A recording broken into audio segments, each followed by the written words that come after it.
Récemment, en novembre 2025, le dicaster pour la doctrine de la foi, qui est l'ex-congrégation pour la doctrine de la foi, a publié une note doctrinale approuvée par le pape Léon XIV, intitulée Mater Populi Fidelis, qui déclare explicitement que le titre de corédemptrice pour Marie est inopportun et inapproprié, car il peut obscurcir l'unicité de la médiation salvifique du Christ et générer de la confusion. Le document cite le pape Feu François, qui s'y est opposé, lui, au moins 3 fois, affirmant que Marie est disciple et mère, pas corédemptrice, et que Jésus est l'unique rédempteur sans dédoublement. Benoît XVI, comme préfet puis pape, avait déjà, lui, exprimé des réserves similaires. L'Église maintient que Marie coopère à la rédemption, mais préfère des titres comme mère du peuple fidèle pour éviter toute ambiguïté. Alors, Marie, non corédemptrice, est-ce cohérent déjà avec le Nouveau Testament ? Marie est présentée comme clé dans le Nouveau Testament. Elle accepte librement son rôle, on le voit dans Luc, « Je suis la servante du Seigneur, qu'il me soit fait selon ta parole ». Elle est au pied de la croix, on le voit dans Jean, chapitre 19, où Jésus la confie à Jean, symbolisant son rôle maternel pour l'Église.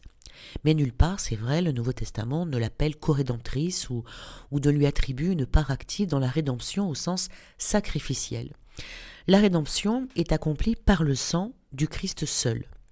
Toute idée de corédemption repose sur des inférences théologiques postérieures, pas sur des affirmations explicites du Nouveau Testament.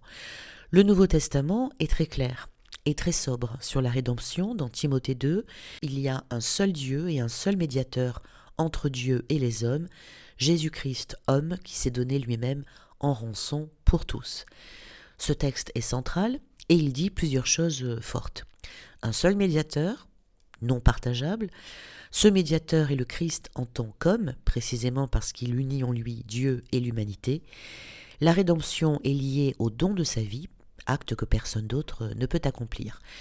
Les pères de l'Église eux-mêmes parlent de Marie comme nouvelle Ève, figure d'obéissance, mère du Rédempteur, mais jamais comme rédemptrice. Le rejet du titre de corédemptrice pour Marie n'impacte en rien la promotion officielle du rosaire par l'Église catholique. Moi, c'est ça qui m'avait posé problème. C'était le rosaire. Et je vois qu'au contraire, le rosaire reste une pratique dévotionnelle centrale, encouragée et intégrée dans la liturgie et la spiritualité quotidienne. Par exemple, les papes récents, comme François, l'ont promu activement. En 2020, il a appelé à prier le rosaire pour la fin de la pandémie, et en 2023, il a réitéré son importance comme arme spirituelle contre les crises mondiales. Le dicaster pour la doctrine de la foi, là, qui a eu lieu il n'y a pas longtemps, dans sa note de 2025 sur Marie, n'aborde même pas le rosaire comme problématique. Il se concentre sur la clarté christocentrique sans toucher aux dévotions mariales qui sont établies. Cependant, le rosaire est bel et bien sujet à des questions et controverses au sein de l'Église, bien que mineures pour l'instant. Et là je me dis, si l'Église dit que le rosaire peut être relativisé, sait-on jamais, elle fragilise ce qu'elle a elle-même validé, les apparitions mariales où le rosaire est demandé. Lourdes, Fatima, La Salette ont ce statut officiel, révélation privée reconnue. Si l'Église a reconnu ces apparitions, elle ne peut pas balayer ce qu'elle demande. Si l'Église exige une rigueur évangélique absolue sur certains sujets, elle devrait, je pense, l'appliquer aussi à ses propres titres, pratiques et symboles. L'exemple du Saint-Père face à Matthieu, chapitre 23, est classique. Quand Jésus dit « Vous n'appellerez personne Père, car il n'y a qu'un seul Père, et il est aux cieux. » Et le pape s'appelle Père, enfin Saint-Père en plus.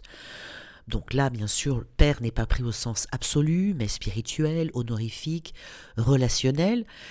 Le problème n'est pas que cette interprétation soit fausse, le problème est que la même souplesse herméneutique n'est pas accordée partout. Je veux dire que l'Église déploie une exégèse nuancée quand son autorité est en jeu, mais brandit la littéralité quand il s'agit de fixer des limites doctrinales.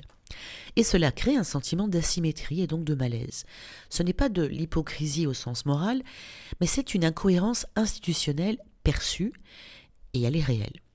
Parce que Les catholiques ont compris que Marie ne sauve pas, qu'elle ne remplace pas le Christ. C'est vrai, on l'a compris. La piété catholique populaire n'a jamais cru que Marie était une deuxième rédemptrice indépendante.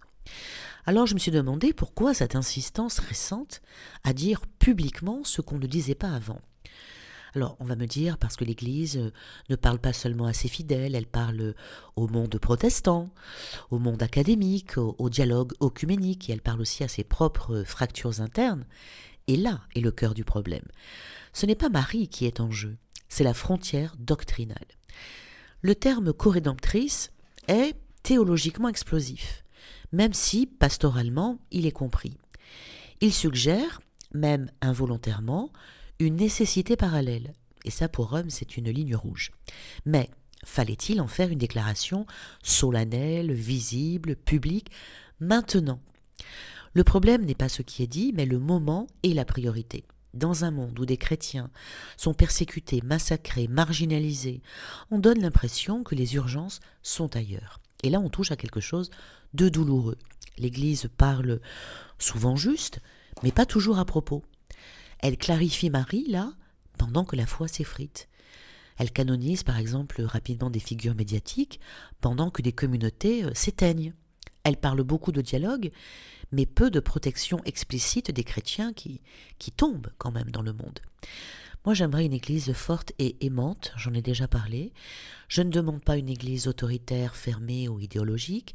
Je demande une église qui assume ce qu'elle est, qui nomme le mal quand il frappe ses fidèles, qui ne donne pas l'impression de s'excuser d'exister. Et dans ce contexte, remettre Marie en retrait, là, maintenant, symboliquement, moi je le vois comme une concession de plus, un pas de recul identitaire, et je le vois comme une prudence qui ressemble à de la mollesse. Ce ressenti, je ne pense pas qu'il soit extrême, ni déraisonnable. Je ne suis pas en train de rejeter l'Église, je suis en train de faire ce que beaucoup font intérieurement, sans oser le dire. Distinguer la foi du Christ de la gouvernance de l'institution. Et cette distinction, l'Église elle-même la vit, même si elle a du mal à l'assumer publiquement. Le risque, ce n'est pas la colère ou l'incompréhension des catholiques. Le risque, c'est l'érosion silencieuse des catholiques. À force de déception, l'amour de l'Église va disparaître. Et ça, oui, c'est grave. Je suis catholique, exigeante. Et c'est souvent ce que l'institution supporte le moins, alors que c'est ce dont elle aurait le plus besoin. D'un point de vue néo-testamentaire et dogmatique, dire que Marie n'est pas corédemptrice ne retire rien à sa place unique, à son rôle irremplaçable, à sa coopération réelle au salut, à son fiat décisif, à sa maternité divine. Même le Concile Vatican II a dit clairement, Marie coopère, elle intercède, elle participe, mais elle ne concurrence jamais l'unique médiation du Christ. Bon, mais ça, on l'avait compris en tant que catholique. Donc, doctrinalement, cette affirmation n'est ni nouvelle ni destructrice. Elle est même, on va dire, historiquement prudente, parce que l'Église est toujours prudente, et aussi, cohérente, avec la tradition, en tous les cas, la plus classique. En ce sens, non, la foi mariale n'est pas attaquée. Moi, ce que j'attaque, c'est le symbole et le timing, en fait. Vraiment, ils n'ont que ça à faire, ils ont fait un concile et ils ont parlé de ça au mois de novembre ou décembre, je ne sais plus. C'était en 2025 en tous les cas. Et c'est là que le bas blesse. Pourquoi cette déclaration pose problème pastoralement ? Parce qu'elle donne l'impression, encore une fois, que l'Église corrige ses propres fidèles sur un point que personne ne comprenait mal, pendant que des sujets autrement plus graves restent flous ou mous. Les catholiques n'ont pas besoin qu'on leur retire Marie de la bouche pour comprendre que le Christ seul sauve. Donc cette décision ne parle pas tant de Marie que de la stratégie actuelle de l'institution. Elle révèle une volonté de ne pas heurter l'œcuménisme protestant. Elle révèle une crainte de formulation trop affective ou populaire et aussi une préférence pour la clarté conceptuelle plutôt que pour la ferveur incarnée. Et cela heurte des fidèles comme moi, non pas parce que je confonds Marie et Jésus, mais parce que je vois une Église qui sécurise ses concepts pendant que ses enfants tombent. Alors, est-ce une trahison de Marie de ne pas la dire corédemptrice ? Non. Est-ce une occasion manquée de l'avoir fait là récemment? Oui. Marie n'a pas besoin d'un titre de plus pour être ce qu'elle est. Et ma relation à elle, avec elle, ne dépend d'aucune déclaration papale. L'Église aurait pu rappeler la centralité du Christ sans donner l'impression de rétropédaler. Elle aurait pu affirmer l'unicité de la rédemption sans toucher à l'élan marial populaire et surtout parler d'autre chose en priorité. Donc, ce n'est pas grave théologiquement, ce n'est pas une attaque contre la foi mariale, en tous les cas pas pour l'instant, c'est malheureux symboliquement, c'est décevant pastoralement.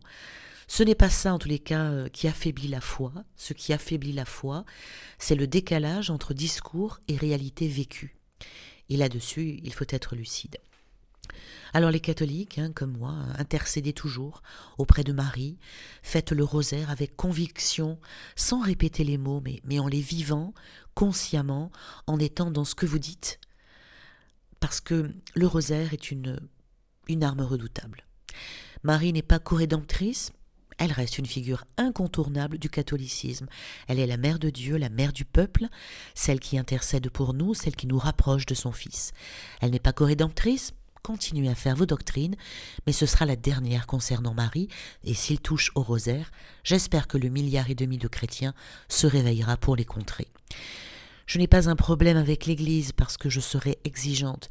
J'ai un problème avec l'institution quand elle ne tient pas la hauteur de ce qu'elle transmet. Et paradoxalement, ce sont souvent les croyants les plus enracinés qui ressentent cela le plus vivement. Ma foi, en tous les cas, ne dépend ni d'un pape, ni d'un titre marial, ni d'un décret. Elle est enracinée dans le Verbe. Et ça, aucun concile ne peut ni l'ajouter, ni la retirer.